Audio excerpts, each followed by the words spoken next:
Rob, you. Thank you for the super chat and double up. Thank you for being the first to double up on the night. Greatly appreciate you, Rob, you, who writes. Any further thoughts on a QB falling in the draft? No, I don't see. I told you, look, I've said this millions of times, and I'll probably be saying this until the end of all time. Quarterbacks don't fall in the draft, okay?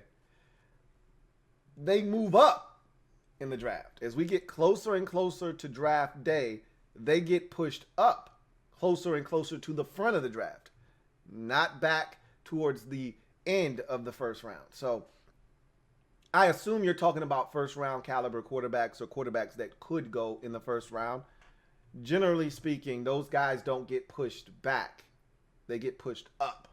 We talk about that with the quarterback position and with the tackle position as well. A lot of times guys get pushed up because there's a constant need at those particular two positions. There's always a team in need of a left tackle, right tackle, really doesn't matter at this point anymore. Left, right, you need both of them to be stout and sturdy, and quarterback is always a need in this league. It's the most important position in all of football, I tend to say, in all of sports. But at the end of the day, team sports, I should say, at the end of the day, these guys aren't going backwards. They're going up. I mean, hell, even Mac Jones at this point, I'm starting to try to compile a mock draft. I hate mock drafts, okay? However, I have to do one. It is required. It is in my contract to do a mock draft. Plus, people enjoy them. It's not about me. It's about you guys. You guys enjoy mock drafts. So I'm going to put my mock draft together, try to have that out here in the next week or two. And I get to 15 at New England, and I'm saying, this looks like a great spot for Mac Jones. And so for me, I don't see how he gets past 15.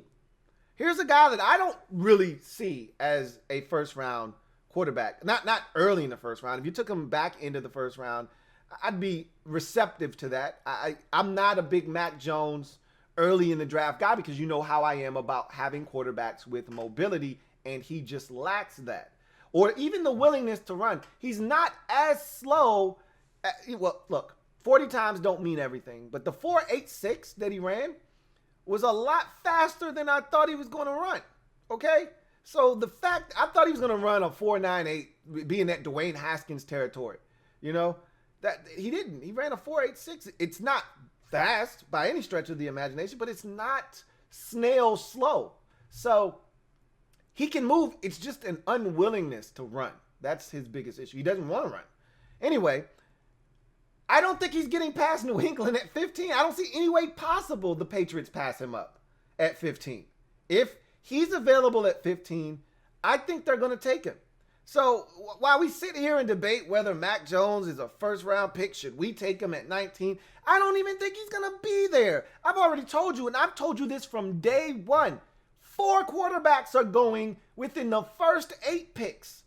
If you look at most of these mock drafts, 4 quarterbacks are going in the first 5 picks, okay? They're not even waiting until Carolina at 8 to have the last quarterback of the Big 4 come off the board. They got them coming off the board as early as 5, and they got teams trading up to get quarterbacks. So, and we might be one of those teams looking to trade up. I highly doubt that after we signed Ryan Fitzpatrick. I was convinced that they were going to do something. I said, Ron, and I told you guys this before the Ryan Fitzpatrick signing. I told you this maybe 2 weeks prior to free agency getting kicked off. I said, matter of fact, I told you this after Ron had the presser with Marty Herney and Martin Mayhew when he introduced them as the new GMs. And I told you, Ron is dead set on doing something at quarterback. And he's been consistent in that message all offseason. He's been saying, whether he's been on anybody's radio program or on somebody's podcast, or he's been doing spots on the Dan Patrick show or wherever the hell he's been really consistent with the message, or he's doing a presser with the media. He said over and over again, I'm not going to leave any stone unturned. We're going to explore all options at quarterback. He meant it. I believed him when he said it. And I told you guys, he's going to do something. We're not going into the season with Taylor Heineke and Kyle Allen as our only two viable options to start. It's not happening. Whether it's a veteran or it's a rookie, somebody else is going to be on this roster. And he went after Stafford aggressively. They swung, they missed. Don't have a problem with that. They were interested in Sam Darnold. They called the Jets up. That didn't happen. They called the Raiders up, inquired about both quarterbacks, both Derek Carr and Marcus Mariota. Neither of those things came to fruition. And so they said, all right, we're left with just the free agency pool. They looked at the crop of free agents and said, which one of these guys satisfies what we're trying to do and honestly are where we need them to be for where we are as an organization. We're not ready to win anything of note yet, but we want to continue to build.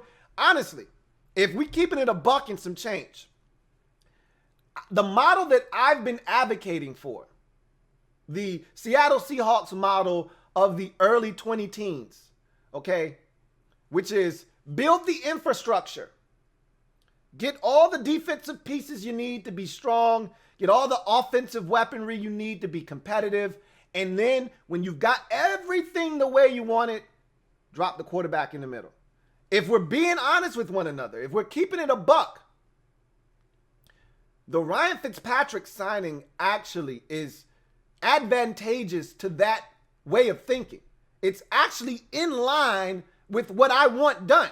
So while I don't necessarily want Ryan Fitzpatrick, if you subscribe to the model that I just explained and explained to you guys and described to you, which is what I subscribe to, which I've told you that in the past, then Ryan Fitzpatrick should be the exact guy that I want.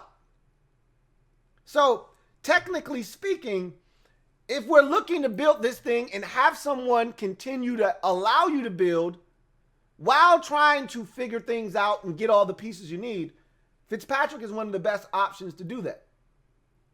So from that standpoint, I can only be so mad with the move. But as far as quarterbacks dropping in this draft, they're not dropping. They're moving up. Those four quarterbacks that we've talked about ad nauseum, Trevor Lawrence, Zach Wilson, Trey Lance, and Justin Fields, they're all going in the top 10. I think no worse than top 8, all four are gone. And now Mac Jones looks like he might be a top 15 quarterback as well. So if you're talking falling, not in the first round or not, now, if you're talking Kyle Trask, that next wave of Trask and Kellen Mond and Sam Ehlinger and Davis Mills and all Jamie Newman and all those guys, you're talking about that next wave. Hey, have at it. Knock yourself out. But as far as anybody falling to us, it ain't happening. I don't see it. Honestly, I don't. We sit here and we had all this discussion. I talked about it on the podcast about, is Mac Jones a first round pick and would you be interested in him at 19? I don't even think he's going to be there for that decision to even be in question. Similar to Daniel Jones, when we talked about, oh my God, I hope Washington doesn't take Daniel Jones. Don't want him to even be on the board. Well, the Giants took us out of our misery at 6. We were hoping that he wasn't around at 15. He was gone at 6. That's what happens at the quarterback position. So I don't expect any of those guys to be on the board when Washington picks at 19. So they want one of those guys, they're going to have to trade up for one of those guys. And just so you know, just as a side note, in case you guys weren't paying attention, and that's okay. That's why I'm here. I got your back. Washington was in attendance at the Alabama Pro Day. And again, they weren't there just to watch Mac Jones. He wasn't the only guy performing at that Pro Day. There's no combine this year. These pro days are more important than ever before. So even if Najee Harris isn't going to perform at the pro day, even if Devontae Smith isn't going to run or do anything physically at the pro day, you can still talk to him. You can still pull him aside and sit him down and have a discussion with him. So there's benefit to these pro days. So they weren't just there for Mac Jones, but you're a damn fool if you think they weren't there to see Mac Jones as well. Okay, and that might have been the real reason that Martin Mayhew was in attendance, as reported. How about Trey Lance's pro day? I think they're more interested in Trey Lance than they are Mac Jones.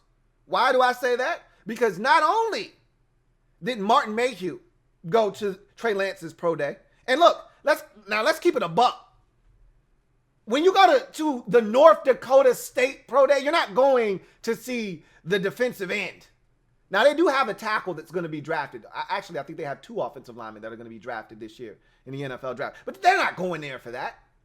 You don't go all the way to Fargo, North Dakota, to see a left tackle and a guard. Or as a wise man once said, a guard. You're going there to see Trey Lance. And this is why I think they're more interested in Lance. This could be everything. This could be nothing. I can't confirm nor deny either one. I'm just giving you the information. You can do what you want with it. At the Alabama Pro Day, Martin Mayhew reportedly was solo for dolo.